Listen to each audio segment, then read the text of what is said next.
أعوذ بالله السميع العليم من الشيطان الرجيم من نفخه وهمزه ونفثه بسم الله الرحمن الرحيم وصلى الله على سيدنا ومولانا وحبيبنا محمد صلى الله عليه وسلم وعلى آله وأصحابه أجمعين. رب اشرح لي صدري ويسر لي أمري واحلل عقدة من لساني يفقه قولي.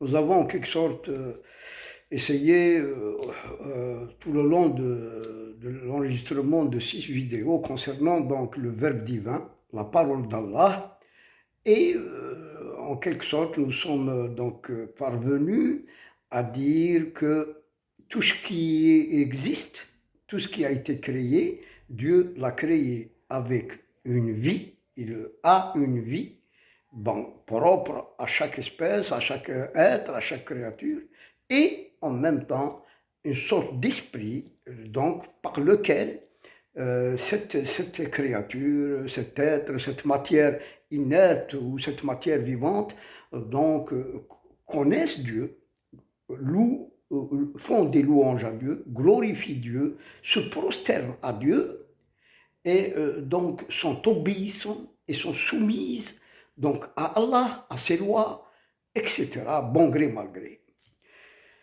Mais voilà, on va essayer de joindre ce que nous avons dit dans cette sorte de résumé ou de synthèse. Nous avons dit qu'Allah Azza wa Jal existait et qu'il n'y avait rien avec lui, comme le dit le hadith de Sidna Muhammad sallallahu alayhi wa sallam. Il n'y avait rien, c'est-à-dire qu'il n'y avait que lui. وهو الله الذي لم يلد ولم يولد ولم يكن له كفوا أحد وهو الأحد الصمد. Donc l'Ahad en lui-même, qui est donc un être qu'on ignore comment il est. Personne ne sait comment Dieu est, mais il est un. Il nous le dit. Il est unique, il est un. Et en lui-même, donc, Allah Azza wa Jal avait son omniscience, alim, et son omniscience était dans son essence, fi dhatihi, et en quelque sorte de son omniscience en lui-même, fi dhatihi, avant qu'il ne crée, il a donc conçu toute chose, il a donc pensé aux créatures, comment qu'ils seront constitués, comment qu'ils vivront, dans quelles conditions ils vivront. Et il a pensé, et il a donc même pensé aux conditions qu'il crée, aux nourritures qu'il faut pour chaque créature, pour chaque être, qu'il soit du monde des vivants ou des non-vivants, tels que donc les rochers, ou tels que les étoiles, le soleil, la lune, la terre, etc., ou les animaux, les poissons, les oiseaux, les insectes, etc. Et parmi eux, l'être humain particulièrement. Nous avons dit qu'il avait en ses sciences, dans ses connaissances divines, donc toutes choses, dans ses formes, dans sa structure, dans sa constitution, dans son milieu qu'il lui faut, etc. Et en plus de ça, si on descend au plus bas, c'est que même tous les êtres qui seront créés du début de Sina Adam et Ummuna Hawa jusqu'au dernier qui va naître sur la terre, il les connaissait, et il connaissait Allah Azza wa Jal, l'arbre généalogique de chaque être, avec son caractère, ses qualités de sa personnalité, ses qualités cognitives, ses qualités intellectuelles, donc sa force physique, psychique, psychologique, spirituelle. Il connaissait tout ça depuis le premier homme jusqu'au dernier homme. Et tout ça est inscrit dans l'ADN de chaque être. Donc les qualités psychologiques, les qualités intellectuelles, les qualités du cœur, cognitives, etc. sont dans le gène, donc dans la génétique, dans l'ADN de chaque être humain. Et de cet arbre généalogique, il a donc tiré les meilleurs, les plus élevés, les privilégiés. Il a tiré les prophètes, il a tiré les saints, il a tiré ses alliés et ses proches, en connaissant à quel temps, à quelle époque tel prophète donc allait apparaître dans la communauté, à quelle époque tel wali, tel saint va apparaître dans sa société, etc. Et dans cette chaîne, vous voyez que ذُرِّيَّةٌ بَعْضُهَا مِنْ بَعْضٍ, comme il le dit, subhanahu azza wa jal. Donc il y a une transmission de gènes dans l'ADN de chaque être qui vient donc du passé. Il se pourrait qu'il y a beaucoup maintenant en Europe, en Amérique, en Asie, en Afrique, des gens qui sont nés d'un arbre généalogique qui remonte à un prophète sans qu'ils le sachent. Toutefois, on trouve, si ceci est possible, et ce n'est pas possible, c'est chez ces gens-là, qui soient mécréants ou croyants, des qualités vraiment prophétiques, des qualités de noblesse, des qualités de générosité, des qualités de pardon, etc. Mais nous revenons donc à l'essentiel, c'est-à-dire que après que tout ça a été dans l'omniscience de Dieu, dans les sciences de Dieu, dans les connaissances de Dieu, Dieu a commencé à créer à partir du néant de rien, donc les êtres, les créatures, avec des délais et une périodicité et donc un délai particulier spécifique pour que chaque création prenne le temps de se former et de se compléter, de se parfaire, afin d'apparaître comme les cieux et la terre. Maintenant, les sciences ont prouvé que donc pour se former, il y a donc depuis donc que Allah Azza wa Jal a donc fait pas exploser, je dirais, il a fait comment séparer ces cieux et la terre, ce qu'elle renferme, alors qu'elles étaient juste une masse compacte. أَوَلَمْ يَرَ الَّذِينَ كَفَرُوا أَنَّ السَّمَاوَاتِ وَالْأَرْضَ كَانَتَا رَتْقًا. Ratqan, c'est une masse compacte. فَفَتَّقْنَاهُمَا, c'est-à-dire que السَّمَاوَاتِ وَالْأَرْض étaient dans cette masse, et il les a séparés de façon à ce que chaque étoile, le soleil, la lune, la terre, aillent dans leur point, dans le cosmos, et dans leur orbite, dans leur loi, etc., cosmologique, spatiale, etc.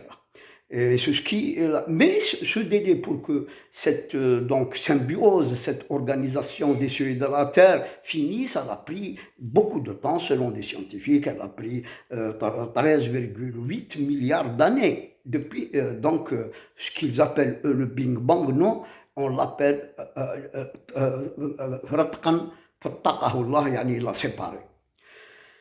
Alors, et d'autres créatures ont pris moins de temps, pas de milliards d'années. D'ailleurs, même l'être humain dans le ventre de sa mère, il prend juste 9 mois, et puis il sort à la vie. Les insectes ont leur délai, les animaux, etc. Mais même avant de créer le premier couple d'animaux, ou de volailles, ou de poissons, etc., avant de les créer, Dieu aussi a mis donc dans chaque couple, dans chaque espèce, des délais pour donc leur progéniture, pour venir au monde. Mais tout ce qu'il a créé, animaux, les cieux et la terre, ce qu'elle renferme, les oiseaux, les poissons, les insectes, les reptiles, je ne sais pas, les microbes, tout ce qu'elle a créé, comme on l'a dit avant, donc ne font que louer Dieu, se prosterner devant Dieu et glorifient Dieu, et ils sont soumis donc à ses lois, et tout ça, à chacun a donc une vie et un esprit, une sorte d'intelligence par laquelle d'abord il reconnaît qu'il y a un créateur, et par laquelle il fait les louanges, et il glorifie Dieu, et il se prosterne. D'ailleurs, il y a des versets que nous lisons tout le temps, mais il est rare que nous donnons un peu de temps et de méditation au sens du verset. Par exemple, dans Sourate Al-Hadid, Allah يقول في الآية الأولى بسم الله الرحمن الرحيم سبح لله ما في السماوات والأرض وهو العزيز الحكيم. Et même il dit, sur le Ra'd, d'ailleurs, que même Ra'd, même le tonnerre, fait les louanges à Dieu. وَيُسَبِّحُ الرَّعْدُ بِحَمْدِهِ وَالْمَلَائِكَةُ مِنْ خِيفَتِهِ. Et il dit, et là c'est dans Sourate Al-Isra, سبحانه يسبح له ما في السماوات والأرض ولكن يعني ولكن لا تفقهون تسبيحهم إن من شيء إلا يسبح بحمده ولكن لا تفقهون تسبيحهم. C'est-à-dire tout ce qui existe donc fait les louanges à Allah Azza wa Jal. Et comme on l'a dit, donc non seulement ça, il est donc reconnaissant, il est obéissant, il est soumis, il a une vie et il a une voix, enfin, que nous ne connaissons pas, qui ne peut pas être captée par notre ouïe humaine, et il a donc une voix avec laquelle il glorifie Dieu, il fait les louanges à Dieu, il fait ses prières à Dieu, et il est soumis il est soumis totalement à Allah, et il prie Allah tout le temps, et il est un vrai musulman. Donc chaque créature c'est-à-dire, c'est un modèle de l'obéissance parfaite, de l'islam parfait. C'est-à-dire chaque chose qui existe est un modèle d'islam parfait. C'est-à-dire elle représente l'islam parfait parce qu'elle est obéissante, elle ne fait que louer Dieu, que glorifier Dieu, que se prosterner devant Dieu et que elles ont peur de Dieu. Elles craignent Dieu de la manière que l'être humain n'arrive jamais à cette donc absoluté de crainte d'Allah Azza wa Jal qui existe dans les créatures inertes ou vivantes. Alors nous avons dit alors qu'après toute la création, l'être humain, qui est le vicaire, qui est la dernière créature que Dieu a créée dans tous les processus, après les cieux et la terre, après les djinns et les animaux, les oiseaux, etc., vient en dernier l'être humain qui est en quelque sorte la synthèse, ou la synthèse qui porte donc tout ce qu'il a mis dans les autres créatures. D'ailleurs, même certains philosophes disent que l'homme est donc, c'est-à-dire la synthèse parfaite qui représente, donc, qui incorpore en lui ou qui a en lui donc toutes les autres créatures. L'être humain a été désigné par Allah et créé par Allah lui-même comme étant le khalifa d'Allah sur la terre. Et nous avons dit qu'on nous pourrait donc atteindre cette station sur terre de khalifa, de vicaire de Dieu, pour agir et faire donc et agir, influencer, changer éventuellement donc les êtres, les créatures, etc. De mal en bien ou de ce qu'on veut, hein, que si cet homme devient l'adorateur parfait, s'il excelle dans l'adoration, c'est-à-dire s'il atteint l'apogée de l'ihsan, de l'excellence ou de la perfection dans l'adoration. L'adoration, il faut le dire, qu'il s'agit là de tadallul et d'amour. Donc il faut tadallul, c'est-à-dire il faut vraiment le khudu', tadallul wal mahibba lillah, hadi hiya al-ibada, que ce soit dans la prière ou dans tous les actes que Dieu donc a prescrits ou a ordonnés, etc., etc. Donc, quand on arrive à l'obéissance parfaite, à être comme un rocher, hein, un musulman comme un rocher, qui fait que les prières, qui fait que salawat, qui fait donc les louanges à Dieu tout le temps, qui se prosterne, c'est-à-dire quand on devient un vrai donc esclave de Dieu, un vrai serviteur de Dieu, donc musulman parfait, obéissant parfait à Allah, on devient le vicaire. Et quand on devient le vicaire, on a dit qu'Allah Azza wa Jal donc pourrait donc par lui, se manifester en lui, ou bien donc lui donner des dons et de pouvoir divins pour agir sur tout ce que Allah a créé, Azza wa Jal. Et donc ce chemin, ce cheminement pourrait donc nous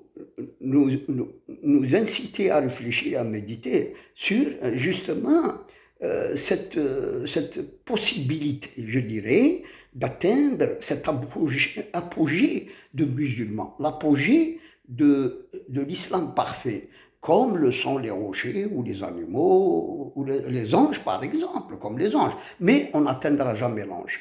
L'ange, il est créé pour ça. Il n'a pas de nefs. Il n'a pas de shaitan, il n'a pas d'ennemi, dunya, il n'a pas le hawa, son libre arbitre. Donc l'homme, être humain, c'est pour ça qu'il est vicaire. C'est-à-dire que s'il arrive à dominer, à maîtriser, à lutter contre son ego, à lutter contre donc, tout ce qui est interdit, haram, et à se parfaire, et à donc exceller dans l'adoration, effectivement, il devient bien plus qu'un ange, meilleur qu'un ange. L'être humain qui arrive à donc cette perfection devient auprès de Dieu mieux qu'un ange. Parce que l'ange ne fait pas de djihad, l'ange n'est pas éprouvé, il n'a pas d'épreuve. L'ange ne fait qu'adorer Dieu et faire ce que Dieu lui ordonne de faire. Mais tandis que l'être humain qui arrive dans cette, comment dirais-je, adversité, dans cette épreuve, dans ses souffrances, dans ses douleurs, etc., arriver à se maîtriser, à aimer Dieu, à donc adorer Dieu dans tous les actes, dans tout ce qu'il fait, et en plus des piliers de l'islam, bien sûr, c'est avec une grande foi. Parce qu'on ne peut pas avoir l'ihsan, on ne peut pas attendre l'ihsan si on n'a pas une grande foi. Et on ne peut pas, en quelque sorte, être vrai musulman si on n'a pas une grande foi. C'est-à-dire, il y a cette sorte de vase communicant. La foi alimente donc de tous les... Donc, elle élève même la pratique du musulman à un haut niveau, parce que quand on fait la prière, par exemple, avec grande foi, cette prière nous élève et nous rapproche de Dieu. Par exemple, quand on a une grande foi, effectivement, on arriverait à cette station d'excellence, c'est-à-dire là où on verrait Dieu partout, parce que Dieu est effectivement partout. Mais j'ai toujours dit que l'ihsan nécessite non seulement la grande foi, non seulement la pratique de l'islam, des piliers de l'islam, de lire le Coran. Il ne nécessite pas uniquement ça.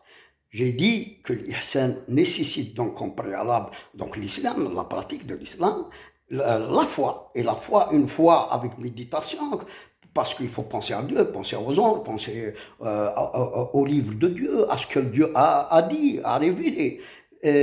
Et aussi la lumière qui vient de la science de la connaissance. C'est pour ça que Rasul sallallahu alayhi wa sallam, c'est-à-dire plus on a de connaissances, plus on a de savoir dans l'islam, et aussi de connaissances vis-à-vis de Dieu, de ses anges, de l'univers, de cet univers qui est vivant et qui fait les louanges à Dieu, et que nous sommes donc les vicaires de Dieu si on atteignait donc cette station. Quand il y a cette connaissance de Dieu, c'est-à-dire on devient arif billah, on s'élève au-dessus de tout, on s'élève même au-dessus de l'ange, et même qu'Allah Azza wa Jal va en quelque sorte mettre des anges à notre disposition. Il va donc nous servir par des anges et nous servir tout simplement par donc l'exaucement de nos prières sur n'importe quelle chose, et de réaliser, même parce qu'il sait au fond de nous qu'est-ce qu'il y a en nous comme désir, comme vouloir, etc., comme volonté, etc. Il réalise souvent ce que nous voulons sans que nous ne lui demandions, parce que dhakirin, Allah ya'ti lidhakirin akthar ma yu'tihi lis-sa'ilin. J'espère donc que nous avons clôturé cette série avec ça, qui est une sorte de synthèse qui donc fait agrandir notre foi, qui nous rapproche de Dieu, Inch'Allah. وإلى فيديو أخرى وموضوع آخر. أستودعكم الله وأقول لكم السلام عليكم ورحمة الله تعالى وبركاته.